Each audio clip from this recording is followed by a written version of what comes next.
so you can get rid of those defense boosts that you potentially can give to the opposing Archaludon. Very, very true. And I think it's all those little nitty-gritty interactions that really are going to try to be the building blocks to what we're about to go ahead and witness. So, of course, we are going to get into this game one imminently, as the leads will be revealed over on Javier's side. We've got the traditional Incineroar and Porygon 2 lead versus the Dragonite and the Ursaluna, which actually now are at -1 of their attack, so already at a slight disadvantage. But you did mention the Haze is always a good option here. Yeah, Porygon also gets that special attack boost, so right now, like, there's a lot of threat just with, like, Fake Out and Ice Beam, for example, right? It's a really key Intimidate coming out immediately.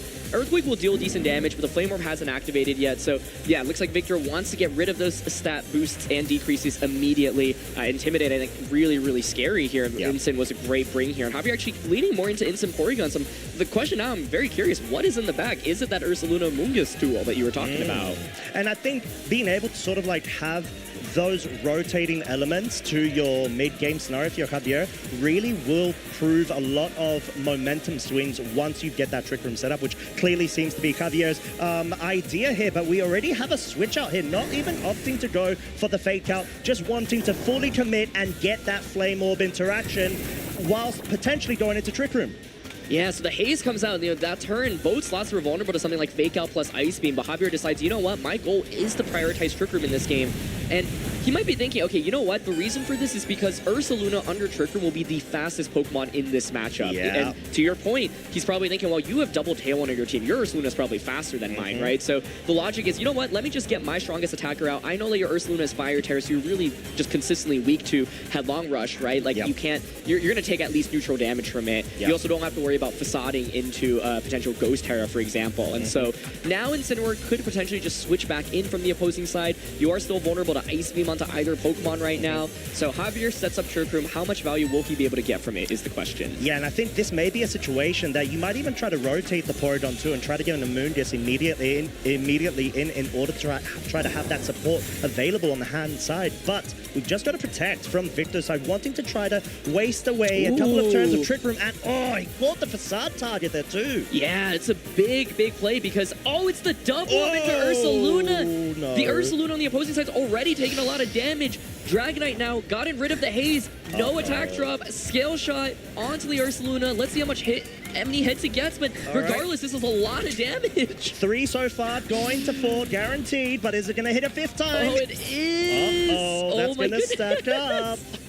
And, I mean, what a way to be able to flip the momentum completely on its head whilst you are at a disadvantage. You're in Trick Room against Pokemon that are both slower than yours, and you're already coming out on top, I'd say. The Ursaluna's nearly down for the count. Surely like maybe 2 or maybe 3 turns of incremental damage due to that burn. Yeah, coming into this match, I was like, I don't even think you bring Dragonite into the matchup. Right. And I was like, oh, maybe you could use it for Tailwind, but Haze and Scale Shot has actually been so effective right now. And I think Javier, they're really looking to just play really aggressively, knock out what is the biggest threat in the Ursaluna. But yeah, it turns out once you have that damage, it's really scary. And to your point, Amoonguss could have switched in last turn, which would have pressured like self-pollen input, but now you have to worry about, for example, Extreme Speed coming out. You could Ghost Terra, though, to get around Extreme Speed, but do you want to do that? Yeah, and it's sort of, there are the mind games as well of the Facade. Like we just saw Victor switch in that Sinistra, it is that Ghost typing, so you've really got to respect it if you are Javier's Ursaluna on the other side. An attempt here, actually, Dragonite trying to go for the Protect, but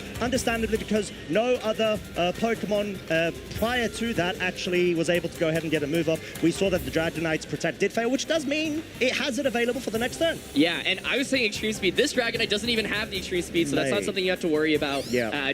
You know, that is what makes this unique, running that Tailwind option instead. But now, really interesting spot, right? Like, the Sinistra's not really threatened too much offensively. It's got a great defensive typing. It's really one of the best Pokemon you can have in this format against the Ursaluna. So, in a really fantastic spot right now. Also immune to Spore from the Amoonguss. You really just want to get the knockout onto Ursaluna because Side Pollen Puff right now can actually still be quite annoying to deal with. Ooh, and we have the first commit of Terrestrialization right now from Javier's side, actually, we see the Ghost Terror, so wanting to perhaps try to hope and weigh in on a potential focus on that slot. But we've got a second Terror, and I think this, for me, feels so important. You want to be able to amp up your resistances, and the Steel Terror does so quite nicely. Yeah, Victor recognizes if I knock out Ursaluna, Javier's damage is just really, really poor for the remainder of the game. He's going all in on Ursaluna right now, and it's the side Polypuff. So the idea behind Steel Terror was, okay, this way if you break my multi-scale and you go for Facade, I should survive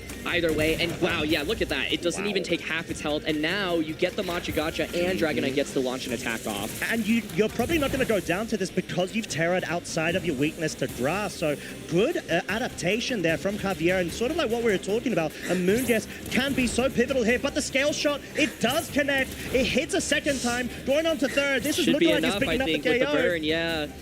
With 4, yep, that's enough. Oh, wow. And all of a sudden, like, even though it initially looked like a great utilization to be able to survive from the Macha Gotcha, it just seems like those too little resources and fumes available with those health points over on Ursaluna's side because of Victor's really good setup game and that protect, which was so crucial to avoid that double up.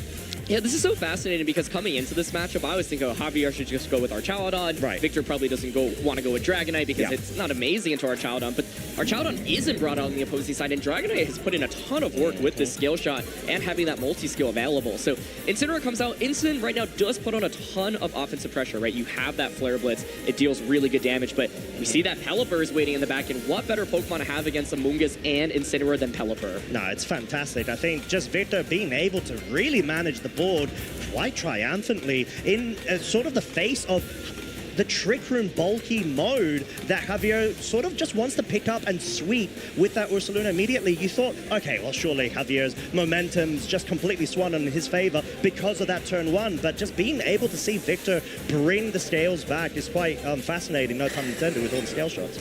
Yeah, also the turn 1, like Incineroar hard switched out. I was thinking there was the opportunity to go for a knockoff or a parting shot, but he might have just been reading a double protect from the opposing side, and so Victor not falling to it. I think Victor's played this game fantastically, and Ursaluna now hits the field, but is really not taking too much damage yet. And Life Dew here just to recover the slightest amount of HP. Yeah, and I think just want to be able to guarantee that this Ursaluna is in a prime position to be able to just threaten as much as it can. Knock off, focusing on the Sinister, dealing very good damage. 2-shot KO guaranteed there, but Citrus Berry, more importantly, has been knocked off. It cannot get any recovery at the moment, but it always does have that Life Dew to opt in for again. Yeah, I think Victor's just in such a strong spot from this position, though, because you've gotten your Ursaluna out. There is no Terra option from the opposing end anymore, and these Pokemon don't really carry Protect, right? So you're able to just freely launch your attacks off. Amoonguss doesn't have Protect, the Incineroar doesn't have Protect, Porygon doesn't have Protect, so you're getting guaranteed damage with Ursaluna each turn now. Oh, but we do have a speed interaction situation here. We do have the Incineroar. Naturally, most of them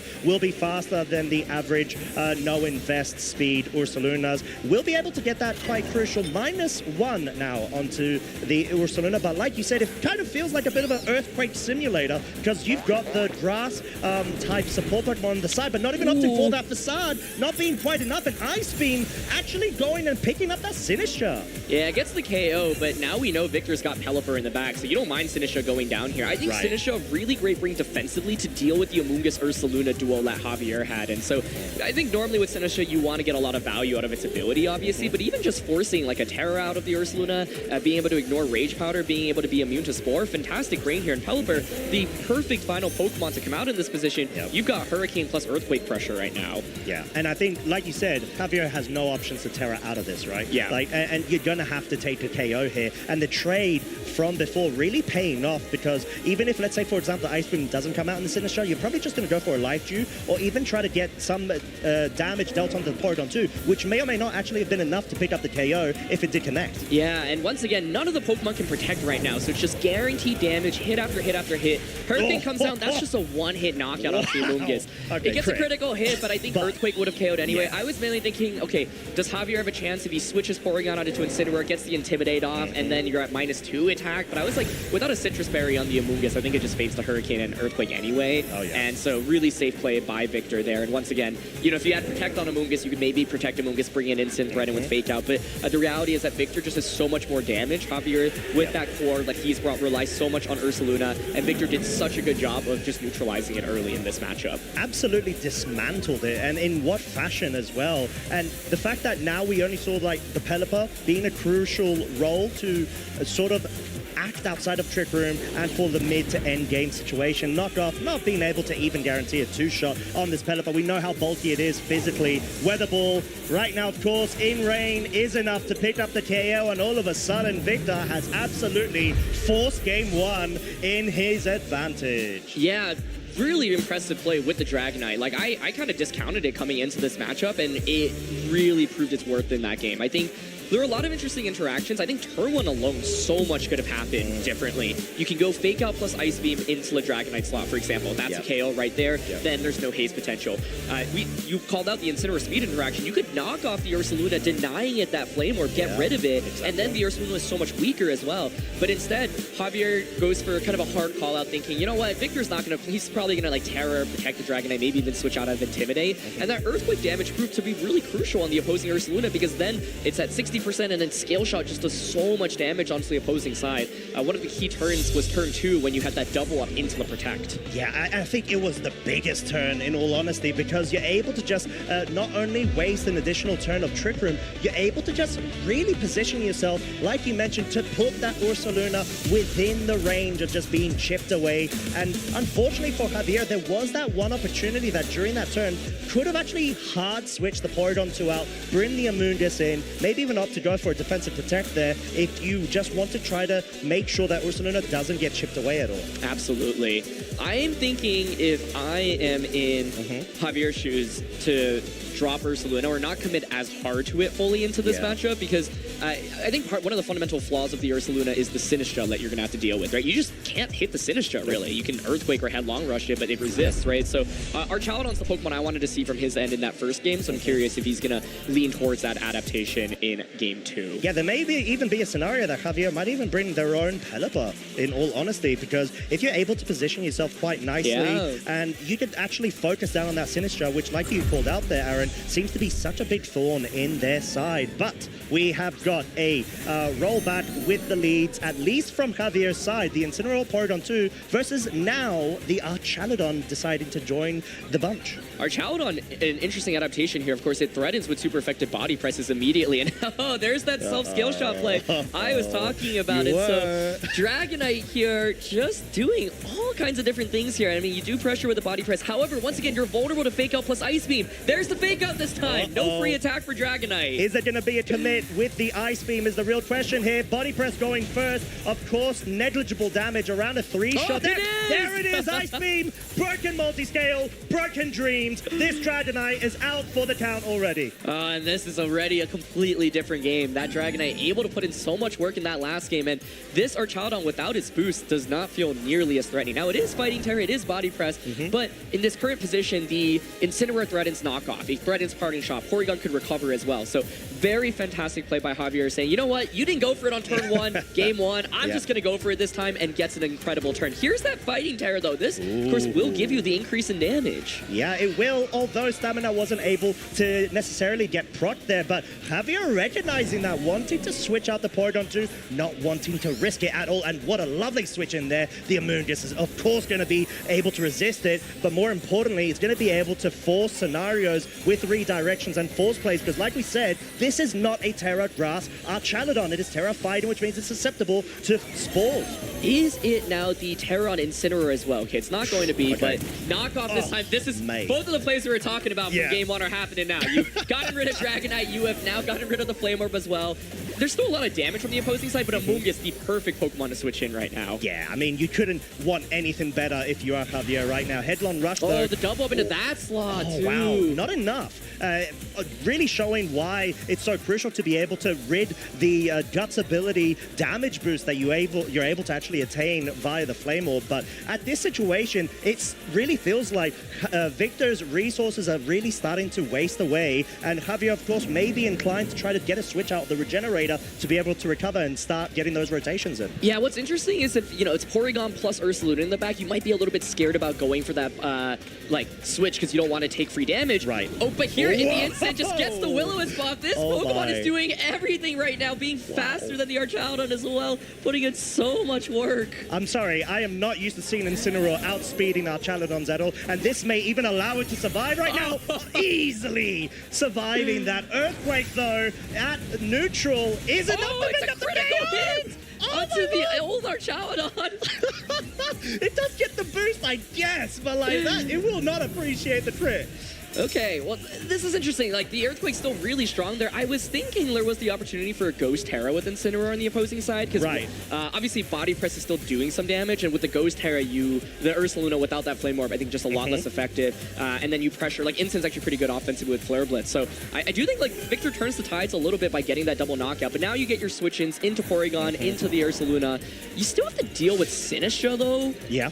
The special attack boost, yeah, quite nice because you've got that Ice Beam. So I think this game isn't over yet. I still give the advantage, I'd say, to Javier. But now my question is, does a double up potentially just knock out Porygon? I think the answer is no, but if you get another crit, maybe. Yeah, and you do have the stamina boost as well, trying to counteract the drops of the Will-O-Wisp if you are wanting to try to focus down. So the real question right now is there going to be any sort of protect defensive play from Javier, or are they just going to opt to go for the damage right now, expecting the double up in the Porygon too? Yeah. I expect Porygon to survive the turn Ursaluna here. Like, the question is, do you want to risk it? You could just Terra, as we are going to see here.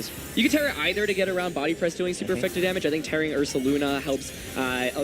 But like here, Terraing Porygon makes sense because the goal is to just survive the turn and survive with Porygon. If it makes it through this turn, it can recover, it can Ice Beam, it can do everything. You need an extremely high damage roll or potentially a critical hit from this Ursaluna if it is going to be the double first out of the two doubles. Negligible damage completely, but Headlong Rush, is it enough to pick up the KO? It is not enough to pick up the KO, and Porygon 2 survives on a sliver of health. Oh my goodness. I have to say, though, Ursaluna, even without Flame Orb, is still doing a ton of damage. So that Terra on Porygon, absolutely crucial in order to survive. I was wondering if you do the double up onto the Ursaluna slot on the opposing side, do you actually just get the knockout? But Porygon, of course, had already taken some chip damage. So crucially, gets the Terra correctly and survives. I thought Porygon was going to survive a little bit more comfortably than that, but oh my goodness. Yeah, I honestly did not expect that to happen. And all of a sudden, we've got the tables completely flipped in favor of Javier. However, Sinistcha does prove to be that true thorn where it has such great positioning to be able to provide support already from the moment it arrives on the field via its hospitality boost ability, being able to grant a bit more HP for that Archaladon to be able to avoid stuff. But then you're facing down an Ursaluna built for hard Trick Room. Yeah, but if the Sinistcha just matcha gotchas Porygon, like, Ursaluna can't really do anything, right? And so if the Sinistcha's just faster than Porygon here, I actually think Victor just wins the game on the spot. So let's see. No redirection. We just see the raw facade does not pick up the KO. Speed interactions are going to be so crucial. It is faster, yeah. It is faster. It goes. It connects with both as well. Ursaluna is going to, of course, take a bit of damage, but the most important thing is this Porygon 2 cannot move. It is KO'd, and wow, what a turn of events. Yeah, now you get the +2 body press. Yes, you're burned, but I don't think the Sinistcha is going to lose against the Ursaluna. This might just knock out. Let's see. Oh, it does. Fighting Terra is so huge in this game, and wow. I really think Incineroar in this game earlier could have Ghost Terra'd in this battle, fainting to the Body Press Earthquake combination, meant let Instant just